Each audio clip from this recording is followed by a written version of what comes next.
Assalamualaikum warahmatullahi wabarakatuh. Teteh, ini Ibu membuat tutorial, membuat referensi atau daftar pustaka ya, untuk dilampirkan di lembar kerja SLC kalian. Nah, sebetulnya Ibu mau mengklarifikasi dulu ya, bahwa penulisan lembar kerja, contohnya referensi ini sendiri, itu biasanya setiap instansi itu berbeda-beda. Jadi aturannya itu pasti akan berbeda-beda jika kalian nanti melihat tutorialnya atau misalkan cara membuatnya di Google atau misalkan di YouTube. Ya, tidak hanya referensi, tapi LK pun sama ya. Setiap instansi itu punya aturannya sendiri. Nah, sedangkan di sini sekolah kita itu niat awalnya itu mengenalkan bagaimana membuat lembar kerja. Nah, di sini tuh baru mengenalkan, jadi tidak menggunakan aturan yang terlalu begitu susah atau yang terlalu rumit gitu ya, termasuk referensi juga.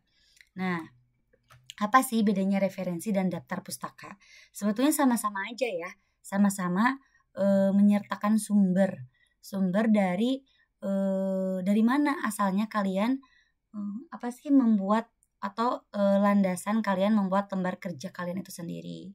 Nah, tapi biasanya daftar pustaka itu digunakan dalam penulisan dalam skala yang lebih besar lagi seperti karya tulis ilmiah ataupun skripsi. Sedangkan di sini Ibu lebih memilih membuat referensi ya daripada daftar pustaka, karena di sini banyak sekali yang dipermudah atau bukan dipermudah ya, tidak terlalu dipersulit gitu ya. Oke, kita mulai dari nama penulis dulu ya, karena nama penulis ini akan bergantung untuk pembahasan selanjutnya. Nah, di sini ada nama penulis jika si buku itu atau si artikel itu ditulis oleh satu orang. Nah, di sini jika misalkan buku itu dituliskan oleh satu orang, maka menuliskan nama belakang terlebih dahulu, kemudian diikuti nama depan dan tengah dengan cara disingkat. Contohnya atau misalnya nama Ibu sendiri, nama Ibu kan Detianti Setari, maka ditulisnya menjadi Setari, D titik. Jadi Detiantinya itu disingkat jadi D aja. Ya, itu jika namanya itu terdiri dari 2 suku kata. Nah, kalau misalkan terdiri dari 3 suku kata, berarti yang ditulis itu nama belakangnya terlebih dahulu. Berarti ini Halimah, J titik W. Nah, bukan Halimah, W titik C ya, tapi nama diikutinya itu dari depan ya, seperti biasanya. Kalau misalkan namanya terdiri dari satu kata gimana, Bu? Berarti kalau terdiri dari satu kata mah ya udah misalkan Setari aja gitu ya. Ingat ya, kalau misalkan ditulis kalau ada 3 suku kata ditulisnya seperti ini. Contoh lainnya kita buat misalkan namanya itu Devila Ramdiani Dwi misalkan ya. Berarti ditulisnya jadi Dwi, D titik R titik. Nah, seperti ini ya. Oke. Insya Allah kalian bisa ya, karena ini masih tergolong insya Allah mudah gitu ya. Kemudian, jika nama penulisnya itu terdiri dari 2 atau 3 orang. Ya, misalkan buku itu ditulis oleh 2 atau 3 orang, maka penulisan orang pertama tetap menggunakan aturan yang pertama, yang ini. Ya, jadi nama belakang diikuti dengan nama depan ya. Pokoknya sama seperti ini. Sedangkan penulisan orang kedua dan ketiga ditulis nama depan dulu, diikuti nama singkatan belakang. Jadi ini ditulis seperti layaknya menulis nama ya gitu. Misalkan di sini penulisnya itu Detianti Setari dan Jena Winarti Halimah. Berarti ditulisnya Setari, D titik dan Jena W titik H. Jadi ini ditulis seperti biasa aja ya. Gak ada koma juga di sini ya. Tidak ada koma. Jadi langsung Jena W titik H titik. Ya. Misalkan sekarang penulisnya ada 3. Contohnya itu penulisnya itu Umar Sadullah, Bambang Rianto, dan Agus Miftah. Maka ditulisnya jadi Sadullah, U titik koma, Bambang R, titik koma, dan Agus M, titik ya.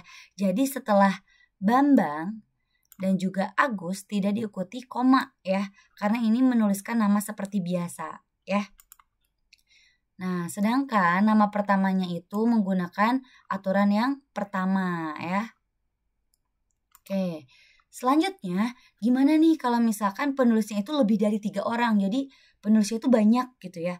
Nah, jika ditulis oleh lebih dari 3 orang, maka menggunakan et al dicetak miring atau menggunakan dan kawan-kawan ini terserah ya. Kalian mau menggunakan et al boleh, mau menggunakan dan kawan-kawan juga boleh. Misalkan ini ya, Setari, D, titik koma et al atau Setari, D, titik koma dan kawan-kawan. Bedanya di sini kalau et al itu pakai cetak miring, berarti pakai italic ya atau italic yang di sini nih.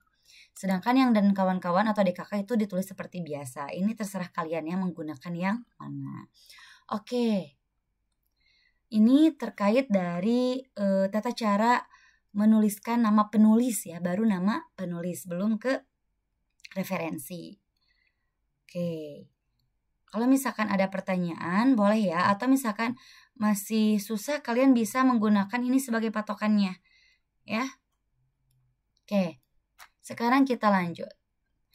Nah, referensi itu terdiri dari berbagai macam sumber. Ada yang dari jurnal, ada yang dari buku, ada yang dari modul atau LKS, ada juga yang dari internet. Nah, bahkan mungkin sekarang banyaknya menggunakan internet ya, atau diambil dari internet. Nah, tapi Ibu akan membahas semuanya ya, dimulai dari sumber buku atau jurnal. Nah, untuk penulisan sumber buku atau jurnal, sebetulnya seperti yang Ibu sebutkan di awal tadi ya, referensi di setiap instansi itu berbeda-beda. Ya, bisa jadi di instansi lain sumber buku dan jurnal itu dibedakan cara penulisannya. Ya, tapi di sini karena kita niatnya itu ingin belajar, jadi dibuat sesederhana mungkin. Ya, ini urutannya. Pertama itu nama penulisnya dulu. Kemudian diikuti oleh judul bukunya itu menggunakan tanda kutip. Kemudian dituliskan juga tahun terbit bukunya di dalam tanda kurung dan terakhir penerbitnya. Oke, dan diakhiri oleh tanda titik. Oke, misalnya penulisnya berarti Sudaryati, berarti kita nggak tahu ya ini nama depannya apa. Berarti nama belakangnya itu Sudaryat. Dan Denny H, berarti ini ada 2 penulis ya. Nah, penulis keduanya berarti nama depannya Denny dan nama belakangnya kita nggak tahu H apa. Ya, berarti ada 2 ya penulisnya. Kemudian koma, tanda kutip, berarti ini judul bukunya. Penggelar Bahasa Sunda di daerah Bandung, Jawa Barat, diakhiri dengan tanda kutip lagi, kemudian diikuti oleh koma lagi. Tahun terbitnya 2017, ada di dalam tanda kurung, dan penerbitnya adalah Erlangga, diakhiri dengan tanda titik. Oke, yang kedua ini misalkan penulisnya cuma 1. Santoso B, ini kita nggak tahu nama depannya apa ya, tapi nama belakangnya itu Santoso. Nah, kemudian judul bukunya itu Matematika kelas 7, tahun terbitnya 2021, dan penerbitnya Erlangga. Oke, jadi ini tergantung buku yang kalian ambil sumbernya ya. Ini bisa dilihat di mana? Di depan, di cover ya, di cover buku, atau biasanya itu ada di halaman keduanya biasanya ya, sebelum kata pengantar.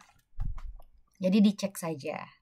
Nah, itu terkait penulisan sumber buku atau jurnal. Berarti kalau misalkan jurnal gimana? Berarti ini jadi nama penulis jurnal, ini judul jurnal, tahun terbit jurnal, dan penerbitnya. Ya, seperti itu. Selanjutnya yang kedua itu sumber atau modul dari modul atau LKS. Nah, ini urutannya yang pertama judul modul atau LKS beda ya. Kalau tadi nama penulisnya dulu, kalau ini mah judulnya dulu ya. Kemudian diikuti oleh nama sekolah atau dinas ya. Kalau di atas mah oleh penerbit, kalau di sini mah nama sekolah atau dinas ya yang mengeluarkan modul atau LKS tersebut, dan terakhir tahun terbit ya. Misalnya, nah ini berarti nama modul atau LKS-nya itu ini ya, Lembar Kerja IPA kelas 7. Nah ini nama sekolahnya SMP Negeri 1 Jakarta, dan ini tahun terbitnya 2023 ya, tetap di dalam tanda kurung dan diakhiri tanda titik ya. Jangan lupa di setiap bagiannya itu ada tanda koma sebagai pemisah ya. Jangan lupa. Oke. Kemudian contoh lainnya misalkan ini tema aksi kolaborasi MIPA kelas 5 dan contoh soal serta pembahasannya. Jadi memang judul modul itu misalkan panjang ya seperti ini. Gak apa-apa ditulis semuanya aja sesuai dengan judulnya. Nah, nama sekolahnya itu SD Negeri Cianyar Soreang. Koma dan tahun terbitnya itu 2015 diakhiri dengan tanda titik. Gimana Bu kalau misalkan yang mengeluarkannya dinas? Ya gak apa-apa, tinggal diganti aja. Misalkan Dinas Pendidikan Kabupaten Sumedang, Dinas Kesehatan Kabupaten mana misalkan ya. Jadi tergantung atau disesuaikan dengan modul yang dikeluarkan ya. Oke, itu terkait penulisan sumber dari modul atau LKS. Yang terakhir yaitu sumber internet. Urutannya yaitu ini. Judul artikel, nama website, tahun terbit, di dalam tanda kurung, dan alamat website. Diakhiri dengan tanda titik. Oh ini enggak ya, maaf. Tidak diakhiri dengan tanda titik. Oke, contohnya. Ini berarti judul artikelnya itu tentang sistem pernapasan manusia. Nama websitenya itu Rumah Belajar. Tahun terbitnya itu tahun 2010 dan ini alamat websitenya gitu ya. Nah, ini bisa kalian hitamkan juga ya. Jadi biar tidak warna biru. Nah, kesini aja pakai otomatis. Oke. Biasanya ya, Ibu mau sedikit membahas dulu. Kalau di skripsi atau mungkin di karya tulis ilmiah, biasanya di sini itu bukan tahun terbit, tapi kapan kalian mengakses artikel tersebut. Jadi, ketika kalian mencari sumber, kalian sedang mengerjakan skripsi atau karya tulis ilmiah, ditulis kapan kalian mengakses artikel tersebut ya. Tapi di sini karena kita tujuannya ingin belajar saja, ya jadi Ibu ganti yang tadinya tanggal atau tanggal diakses menjadi tahun terbit si artikel ya. Oke, Ibu mau mencontohkan membuat dari awal. Misalkan di sini. Nah, Ibu punya ini nih. Berarti ini ya, judul artikelnya itu ini. Mengenal gejala anemia pada remaja. Oke, kita tulis ya. Mengenal gejala anemia pada remaja. Oke, tadi nama websitenya itu adalah ini nih, Kemenkes. Berarti tulis aja gak apa-apa. Kemenkes tahunnya. Nah, tahunnya itu tahun ini nih ada. Nah, ini 21 Februari tahun 2023. Berarti kita ambil tahunnya saja ya. Dalam tanda kurung, ingat 2023 kurung tutup, koma. Nah, sekarang kita tinggal menuliskan ininya, alamat URL-nya. Nah, di sini nih biasanya. Jadi langsung aja diklik satu kali ya, diklik satu kali atau boleh pakai Ctrl A, kemudian di Ctrl C atau di copy ya. Kemudian di sini baru di copy paste. Oke, udah deh jadi. Enter misalkan ya. Oke, ini dihitamkan. Udah jadi seperti ini. Nah, itu serangkaian cara membuat referensi. Nah, sekarang Ibu mau mengaplikasikannya dalam lembar kerja. Oke, di sini.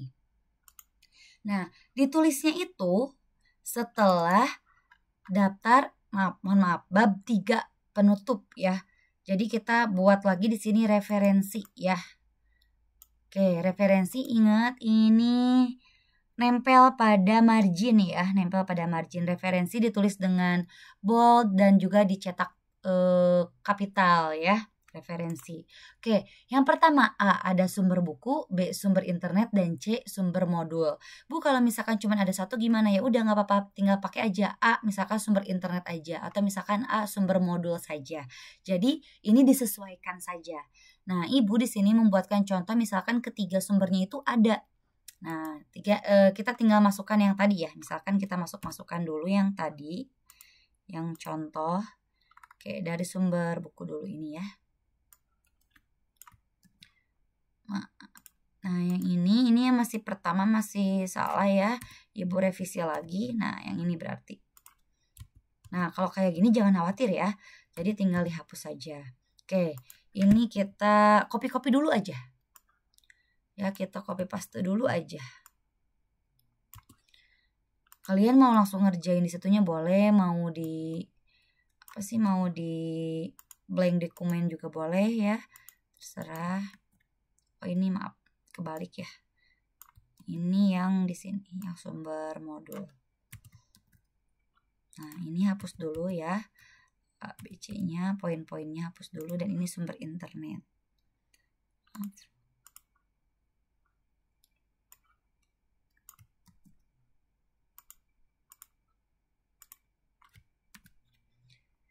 Oke, jangan lupa kalian beri satu enter ya. Satu enter untuk pembatas dari poin A ke poin B. Begitu pula dari poin B ke poin C ya. Oke, setelah itu di sini kalian blok ya. Blok atau misalkan satu-satu sekaligus juga boleh. Kemudian klik Ctrl T ya. Otomatis ini akan pindah di sebelah sini. Ya, ini juga sama. Oke, ini Ctrl T. Nah, otomatis akan seperti ini. Ini juga sama, Ctrl T. Ya. Nah, misalkan, Bu, ini kan nggak kelihatan nih pembatasnya. Tidak ya, nggak apa-apa. Jadi ini seperti ini saja. Ya, ini seperti ini saja.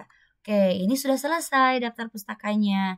Jadi ingat, di copy, di blok ya, pakai Ctrl, di blok aja ya, pakai klik kanan mouse atau klik kanan di notepad, terus Ctrl T ya. Oke, segitu mungkin yang bisa Ibu sampaikan terkait dengan penulisan referensi untuk lembar kerja. Mohon maaf apabila ada yang kurang dimengerti. Nah, nanti kalau misalkan ada yang ingin ditanyakan, boleh langsung hubungi Ibu saja. Nah, begitu ya teteh semua. Selamat malam dan semangat. Wassalamualaikum warahmatullahi wabarakatuh. Ibu tambahkan deh biar kelihatan agak beda ya di sini. Boleh kalian menggunakan ini add space after paragraph ya. Jadi biar kelihatan ada pembatas ya. Mohon maaf, bukan before tapi after ya. Kan biasanya kalian nge-remove nih. Sekarang mah di add ya. Nah, kayak gini. Tapi kayak tadi juga nggak apa-apa kok. Jadi sama aja. Ya, oke, sekian yang dapat Ibu sampaikan.